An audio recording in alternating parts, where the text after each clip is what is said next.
नमस्कार दोस्तों, welcome to Aussie astrology. मैं नीतू सिंह। दोस्तों, इस वीडियो में आपको कुछ ऐसी 30 बातें बताने जा रही हूँ जो पूजा पाठ में हमें पता होनी चाहिए, जो पूजा पाठ करने वाले व्यक्तियों को पता होनी चाहिए, वरना इसके हमें गलत परिणाम देखने को मिलते हैं। हमारी पूजा सफल नहीं हो पाती, बहुत सारी समस्याएं आती है। पूजा साधना करते समय बहुत सी ऐसी बातें होती हैं जिन पर सामान्यतः हमारा ध्यान नहीं जाता, और कुछ लोगों को पता भी नहीं होता है ठीक से कि पूजा में क्या करना चाहिए या क्या नहीं करना चाहिए। लेकिन पूजा साधना की दृष्टि से ये बातें बहुत ही महत्वपूर्ण हैं।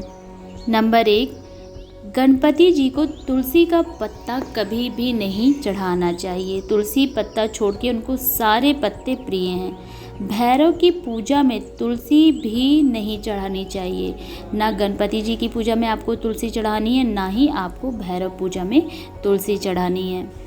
दूसरा है कुंद का फूल, जो शिव जी को माघ महीने में नहीं चढ़ाना चाहिए। कुंद का जो फूल होता है ना, तो इस चीज़ का आप ध्यान दें।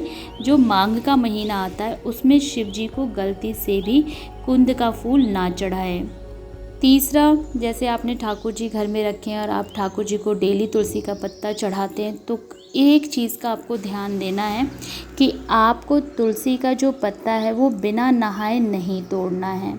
बिना स्नान किए जो तुलसी पत्र तोड़ता है उसे भगवान देवता स्वीकार नहीं करते हैं। चौथा है कि अगर आप गणपति जी को दुर्वा रोज़ चढ़ाते हैं तो एक चीज़ का ध्यान देना है कि आपको रविवार वाले दिन ना दुर्वा आपको तोड़नी है और ना ही गणपति जी को अर्पित करनी है। यानी रविवार वाले दिन आपको दुर्वा तोड़नी ही नहीं है। नंबर 5, केतकी का जो फूल होता है वो शिव जी को नहीं चढ़ता है, तो केतकी का फूल भी आप गलती से शिव जी को ना चढ़ाएं, क्योंकि इससे भगवान शिव नाराज़ होते हैं। नंबर 6, केतकी का फूल कार्तिक के माह में विष्णु जी को जरूर चढ़ाएं। यानी जो कार्तिक का महीना होता है उससे केतकी के फूल से विष्णु जी की आराधना बहुत अच्छी मानी गई है, बहुत ही शुभ मानी जाती है। नंबर 7, देवताओं के सामने दीप जब भी आप जलाएं उसे प्रज्वलित रखें। जब तक आप पूजा कर रहे हैं ना, वो बुझना नहीं चाहिए। जब जितनी देर की आपकी पूजा क्यों ना हो, आपके सामने एक दीप जलता रहना चाहिए जब तक आपकी पूजा संपन्न ना हो जाए। नंबर 8, जिसने भी अपने घर में शालिग्राम रखा है, एक चीज़ का हमेशा ध्यान रखिए कि शालिग्राम का कभी भी विसर्जन नहीं होता है। कि अगर आप शालिग्राम को घर से चाहें कि हम विसर्जन कर दें, ऐसी गलती कभी मत कीजिएगा। अगर आप सेवा नहीं कर पा रहे हैं तो आप मंदिर में ले जाके रख दीजिए, लेकिन शालिग्राम भगवान का आपको विसर्जन नहीं करना है। नंबर 9, जो भी मूर्ति आपने घर में स्थापित करी है उसका आपको पूजन नियमित रूप से करना है, रोज़ाना करना है। नंबर 10, तुलसी के पत्ते को शाम के टाइम, जैसे सूर्यास्त होता है ना, उसके बाद नहीं तोड़ना चाहिए। इस चीज़ का आपको ध्यान रखना है कि तुलसी पत्र आपको शाम के बाद ना तोड़ें। नंबर 11, मान लीजिए आप पूजा कर रहे हैं और आपकी पूजा करने के बीच में ही गुरुदेव आ गए या फिर कोई बड़ा इंसान आपके पास आ जाए जो आपसे बड़ा है, तो उठकर आप प्रणाम कर लें। उनकी आज्ञा से आगे का काम समाप्त कर लें। उनसे मतलब जो भी आप पूजा संपन्न करने को बोले। लेकिन अगर कोई आ जाए तो तुरंत उठ के आप, जो आपसे बड़ा हो या गुरुदेव हो, आपको उठ के प्रणाम करना है। नंबर 12, अगर आपने मिट्टी की मूर्ति रखी है घर में तो आप उनका विसर्जन कर सकते हैं, उनका आवाहन कर सकते हैं, ये अच्छा होता है। लेकिन अगर आपने पीतल के भगवान घर में रखे हैं तो हमेशा ध्यान रखिए कि उनका विसर्जन नहीं होता है। ऐसी गलती कभी भी ना करें। नंबर 13, जब भी आप सोमवार के दिन बेलपत्र अगर शिव जी को अर्पित करते हैं तो एक दिन पहले तोड़ के रख लें। सोमवार वाले दिन बेलपत्र नहीं तोड़ा जाता है। अगर बहुत लोग होते हैं ना, घर में भी बेलपत्र लगा लेते हैं, पूजा करते हैं, फिर सोमवार को उसी दिन तोड़ के चढ़ा देते हैं। ऐसी गलती ना करें, आप एक दिन पहले तोड़ के रख लीजिए। नंबर 14, अगर मान लीजिए आपके पास पंचामृत नहीं है, आपको भगवान का स्नान कराना है, पंचामृत की सारी सामग्री आपके पास उपस्थित नहीं है, तो सिर्फ आप दूध से स्नान करा दीजिए। ये भी पंचामृत जैसा ही फल देता है, तो आप दूध से भी भगवान का स्नान करा सकते हैं। नंबर 15, शालिग्राम पर अक्षत नहीं चढ़ता है। अक्षत विष्णु जी को नहीं चढ़ता है, विष्णु जी शालिग्रामी हैं।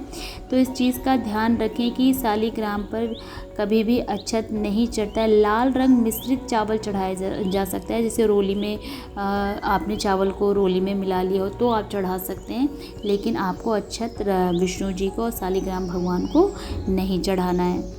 नेक्स्ट है कि कभी भी पिघला हुआ घी और पतला चंदन नहीं चढ़ाना। जैसे होते हैं लोग चंदन में पानी मिला लेते हैं, नहीं, जितना गाढ़ा आप चंदन लगाएंगे उतना ही अच्छा है। और घी भी जितना गाढ़ा रहे उसी घी से आपको शिव जी का अगर आप अभिषेक कर रहे हैं तो शिव जी पे आपको वैसा ही घी चढ़ाना है। ये नहीं कि आप उसको पिघला के फिर चढ़ाएं, ऐसा गलत माना गया है।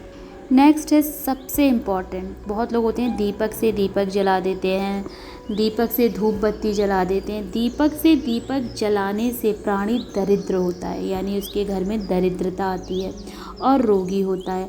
दक्षिणा मुख दीपक को भी ना रखें, मतलब दक्षिण की तरफ दीपक का मुख करके ना रखें, इससे भी घर में रोग आते हैं। देवी के बाएं और दाहिने दीपक ना रखें, इस चीज़ का भी आपको ध्यान देना है। दीपक से अगरबत्ती जलाना भी दरिद्रता का कारण बनता है, तो आपको दीपक से दीपक नहीं जलाना है, ना ही अगरबत्ती धूप बत्ती जलानी है। नेक्स्ट है कि अगर आप रोज़ पूजा पाठ करते हैं, रोज़ आप जोत बत्ती अपने घर में करते हैं, तो आपको अपनी पूजा में दक्षिणा जरूर चढ़ानी है, यानी आरती के प्लेट में चाहे 1 रुपये डाल दीजिए, आप डाल दीजिए, ठीक है। जब वो इकट्ठी हो जाए किसी गरीब को दे दीजिए या फिर कहीं दान पात्र में डाल दीजिए, जैसी आपकी मर्जी, किसी कन्या को दे दीजिए। नेक्स्ट है आसन, शयन, दान, भोजन, वस्त्र, विवाद और विवाह के समयों पर छींकना शुभ नहीं माना गया है, तो कभी भी इस जगह आप ना छींकें। अब छींक तो आ ही जाएगी, तो फिर आप माफ़ी मांग लें या फिर ये सब भगवान से प्रार्थना करें कि सब मंगलमय हो। कभी भी देवी देवताओं की पूजा गंदे वस्त्र पहनकर नहीं करना चाहिए, ना ही कटे वस्त्र, फटे वस्त्र, इन सब चीज़ों से भगवान रुष्ट होते हैं। और ना ही मुख से दुर्गंध आनी चाहिए, मतलब साफ़ सुथरे नहा धो के ही आपको पूजा करनी चाहिए। आपके वस्त्र भी सही होने चाहिए।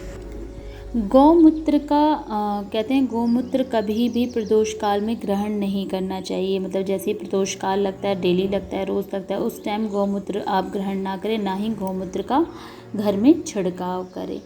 मूर्ति स्नान में मूर्ति को अंगूठे से ना रगड़ें। जब भी आप मूर्ति को स्नान कराते हैं, जैसे कान्हा जी हुए, तो उनको आपको अंगूठे से नहीं रगड़ना है, इस चीज़ का आपको ध्यान देना है।